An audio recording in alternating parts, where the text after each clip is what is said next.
Anne Boleyn gave birth to one of Britain's most cherished monarchs, Queen Elizabeth I, while being married to one of Britain's most worst people, Henry VIII, who had a hankering for lopping off heads. Despite being eventually murdered by her man, Anne was a fiercely loyal wife who went above and beyond to keep her family together. She was also a cunning and extremely intelligent woman who could hold a grudge and wasn't above a petty outfit choice or two. Today, we'll look at the strange life of Anne Boleyn. But before we get started, be sure to subscribe to the Weird History channel. Oh, and leave us a comment down below and let us know what other historical badasses you would like to hear about next. Now, let's go all in on Boleyn.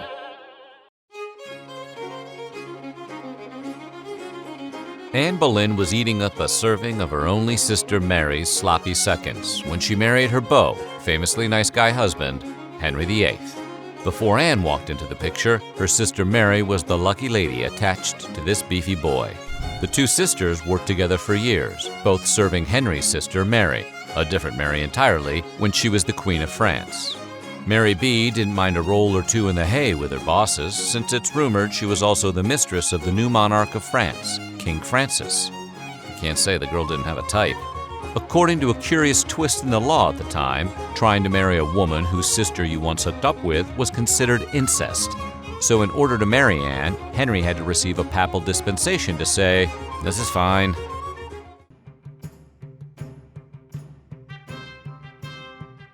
Despite all the hoops Henry VIII had to go through, the honeymoon period between Anne and Henry faded quickly, and he went back to his old dirty dog ways, starting more affairs with more women.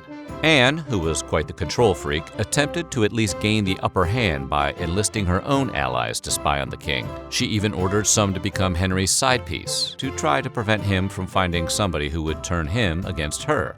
If your husband is going to cheat on you, it should at least be with a friend. And that's one to grow on. One of these lucky ladies just so happened to be her cousin. But as it turns out, your husband sleeping with your cousin was not any better than if he were sleeping with a rando street lady. And to boot, it didn't make Henry treat Anne any better. Not cool, Henry.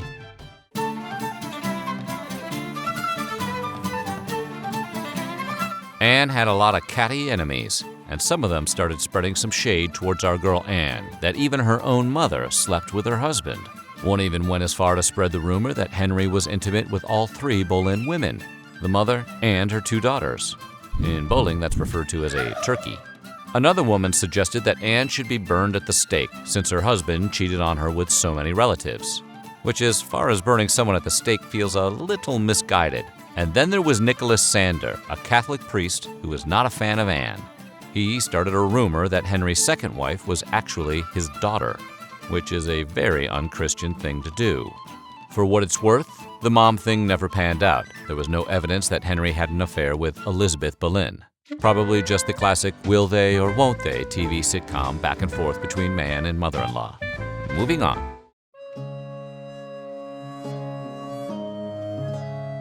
Anne had her fair share of enemies. One major antagonist was Henry's first wife, Catherine of Aragon. Anne was taking the jealous wife routine to the extreme, plotting against Catherine, who also happened to be her old boss. When Catherine bit the bullet in January 1536, it was reported that Anne skipped the traditional solemn black garments, opting instead to go for a bright, cheery yellow to represent joy and happiness. Very few people can pull off yellow, so this was both rudeness and a fashion miss. During Anne's coronation in 1533, she wore a crown fit for a literal king, donning St. Edward's crown. This was the same crown her husband wore in the crowning ceremony with her mortal enemy, Catherine. Catherine was stuck with some dumb hand-me-down crown. The crown was a symbol that Anne and her unborn child were the real royal family now, further giving the middle finger to Catherine and her daughter Mary. Anne would later wear a crown made especially for her that surely could have been made before the coronation. But Anne was also a queen of drama. Once Henry VIII decided to go full Henry VIII and behead his wife, he did so with a modicum of compassion, opting to hire an expert swordsman. His hired man was from the French territory of Calais. The swordsman was there for a quick and easy lopping, as anyone could only hope for when in such a position. As opposed to slow and drawn out, that sounds, not ideal. Anne's emotional state before her execution was described as both happy and dazed. She was even cracking jokes saying that she might be remembered as Queen Anne Lackhead after her death. Nobody said her jokes were good. After that, she got the light.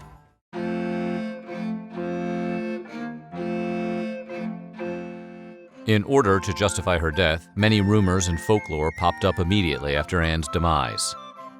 Rumors spread that Anne had a freak hand with an additional finger and moles all over her body. It wasn't until a century after Anne's death that a manuscript appeared proving the extra finger and moly body to be nothing more than fake news. The manuscript, written by Anne's superfan, poet Thomas Wyatt, was circulated by his nephew and described her body as having the normal amount of moles and the sixth finger as the beginnings of a fingernail, hardly a full additional finger. Henry VIII had a quirky little habit of beheading a wife or two, killing both Anne Boleyn and Catherine Howard, but he seemed to have a particular grievance toward this particular family since Anne and Catherine were first cousins. Anne's uncle, the brother of her mother Elizabeth, was the father of Catherine, who was 22 years older than Anne. Anne and Catherine were both enveloped into Henry's orbit by their uncle, the 3rd Duke of Norfolk, Thomas Howard, a man who loved power so much he was willing to throw any of numerous relatives into the path of royalty, later marrying his own daughter to Henry's illegitimate son, Henry Fitzroy. To him, it was all a game of royal family stratego. Anne's father pulled his strings and was able to get his loving daughter into the best courts of Europe, and he didn't even have to bribe anybody to get her in. In 1513, she learned how to be a diplomatic savant while serving Margaret of Austria. Her royal education continued as she served future sister-in-law Mary Tudor, Queen of France, wife of Louis XII. There, she developed a deep love of France, a difficult thing for some people to do. Fangirling over France became an asset to her when she stayed in the country after Louis's death. The new king of France, Francis I, was Henry VIII's fierce rival, but his sister, Marguerite of Angoulême, was a brilliant woman and author that had a huge admirer in Anne Boleyn. So much so, she once told a French ambassador that next to having a boy, her greatest desire was to see Marguerite again, which probably wasn't the best esteem builder for her daughter Elizabeth to hear. Not to make a shocking statement, but Anne's first love wasn't Henry VIII. Boleyn's heart first belonged to Henry Percy, heir to the earldom of Northumberland, to whom she was engaged. Although only the daughter of a minor official, Anne would boast of important connections. Much like the worst person at a Hollywood party, they pledged themselves in front of a group of witnesses, or what sounds very much like a wedding. However, in a surprise twist, Percy was already married. Oh my, that dog.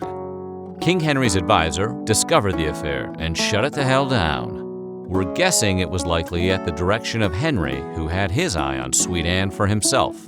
The affair with Percy would later come back to haunt Anne, as affairs often do.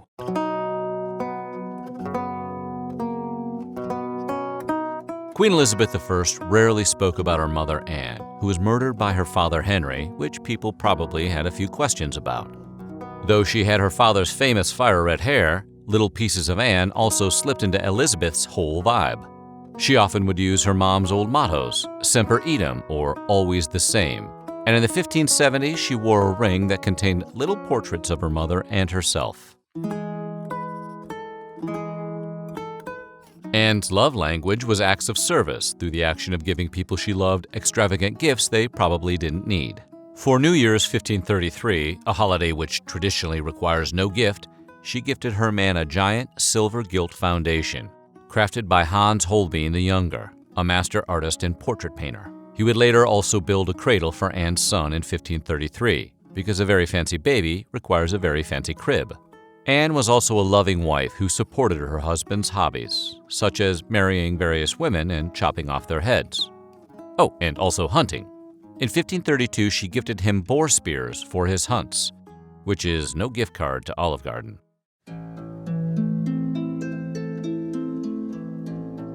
Anne's family was a real mixed bag, to say the least, running everywhere from middle class all the way to the most ancient nobility in England. Her dad's family had to work for their position in society. Her great-grandfather, Sir Geoffrey, rose from meager merchant to Lord Mayor of London, allowing him to purchase several manors, which is nice when you really just need the one. Anne's father, Thomas, on the other hand, was the real hustler of this family unit. His wife, Elizabeth, was the daughter of the second Duke Mayor of Norfolk, a true who's who among noblemen in the kingdom. Though he got to some high places on his own merit and charm, it was his daughter who would go on to make him an earl and father to a queen. Anne's childhood home is still around today, and if rumors are to be believed, so is she a little bit.